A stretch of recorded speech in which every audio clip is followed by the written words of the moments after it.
And welcome to another episode of Cyberspace PC with your host, Scott.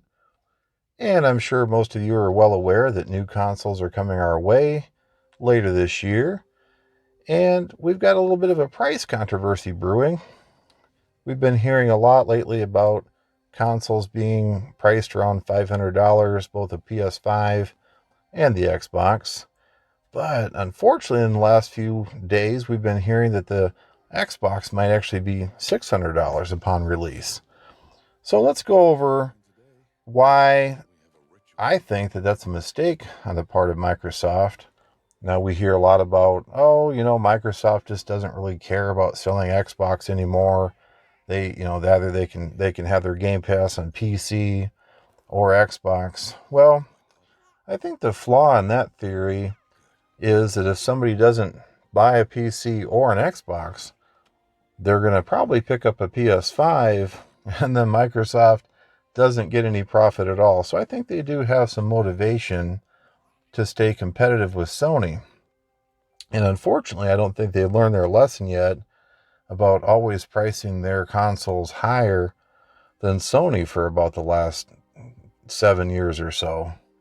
PS4 was cheaper than the Xbox, outsold it 2-1.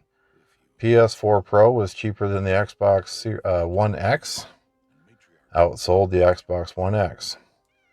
So I think that Xbox really needs to try to come as close as they can to Sony in prices. After all, I think both systems are going to cost about the same to make. Yes, the Xbox GPU is going to be a little bit more powerful, but Sony's SSD is going to be more obviously faster, and it's probably more expensive as well. So I think that those two things kind of balance each other out. Yeah, I think both consoles are going to surprise a lot of gamers as to how much better they were than the previous generation of consoles. You actually get a real PC-worthy CPU as opposed to something that you might get in, like, say, a Chromebook. You're getting that lightning fast SSD. You're getting 16 gigabytes of GDDR6 memory, upgraded GPUs based on, the RDNA 2, which is going to be with the newer Navi cards coming out at the end of the year. But I wouldn't go too hog wild with price because, as I mentioned, new GPUs are on the way, both from NVIDIA and AMD. And while the argument can be made that the consoles are going to be about as fast as a 2080S, give or take, well, there's something called a 3060 coming out probably early next year that will probably be faster than the 2080S. And I believe AMD will have cards that will be in and around the $300 to $400 mark that will also be as fast or faster. So you're looking at mid-range GPUs in the upcoming consoles. Yes, we're targeting 4K 60 frames per second, but in all reality, it's probably going to be medium to high settings depending on the game.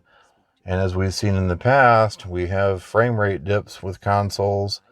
Yeah, the new upgraded CPUs will help, but I just don't see them being locked at 4K 60 FPS for everything until Kingdom Come. Of course, that could depend on how good the AI upscaling is and so forth. But certainly with consoles, sometimes there are compromises that have to be made, seeing that they're going to be 200 watts or less consuming power. So, yeah, $500 to me is a pretty solid deal. Perhaps bordering on a great buy for what you're getting. If you're talking $600 or above $600, I just don't, I think that's less compelling. Certainly those who want a console, at least a top tier console, sure, they'll probably go ahead and buy it. But there are other options. Sony's looks like they're going to be releasing a download only version for $399. At least that's the rumor.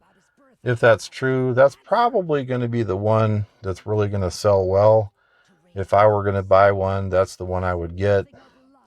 Yeah, there's people that argue that, I've got to have the disc so I can save money. Well, you're looking at buying 2 or 3 year old games at that point if you're looking to save money on the discs. And, as stores like GameStop go out of business, um, you're just left of, maybe shopping online for those discs that are pretty much getting harder and harder to find, to be honest. So I think that people who argue for having the optical disc drive just probably don't game on console, and they're just speculating on maybe what they did in the past. I know a lot of console gamers, and nobody plays on the disc anymore, at least that I know. So having that disc drive sounds great, but it's just not a feature anybody uses anymore for the most part. As far as the Xbox goes, I'd say the Series S at $299, if that's true, would be awfully attractive, because you're looking at 60 FPS for 1080p, maybe 1440p, depending on the title. You can't beat that for $300, and it'd be hard to build a gaming PC for sure that hits those specs. So I would imagine if Xbox does release the console at $600, I would say they're going to struggle with sales at first, and they'll probably bundle some games, or be forced to drop the price, just like we've seen many times before. And I would probably look for some holiday sales. You might see a flash sale for 2 or 3 games bundled for that price, or maybe $50 to $100 off, depending on what the sale is that day. So there will be some bargains to be had. Overall, the consoles do look good. I just would be very careful about overpaying, seeing that the next gen GPUs are about to drop. So you're not getting that, high end for low end prices that they're kind of touting right now. They're going to be mid-range GPUs very shortly. So don't get blinded by that marketing. So in summary, consoles releasing later this year. Prices are yet to be determined. This is mostly speculation, but looking at history, we can expect them to be between $500 and $600 upon launch. If they're more, sales are probably going to be pretty sluggish, unless the consoles come out and just wow the pants off of everybody, which, I'm sure compared to the older consoles, people might be kind of surprised. But for PC gamers, it's going to look awfully similar to what we're playing on now. If you have a mid to high range,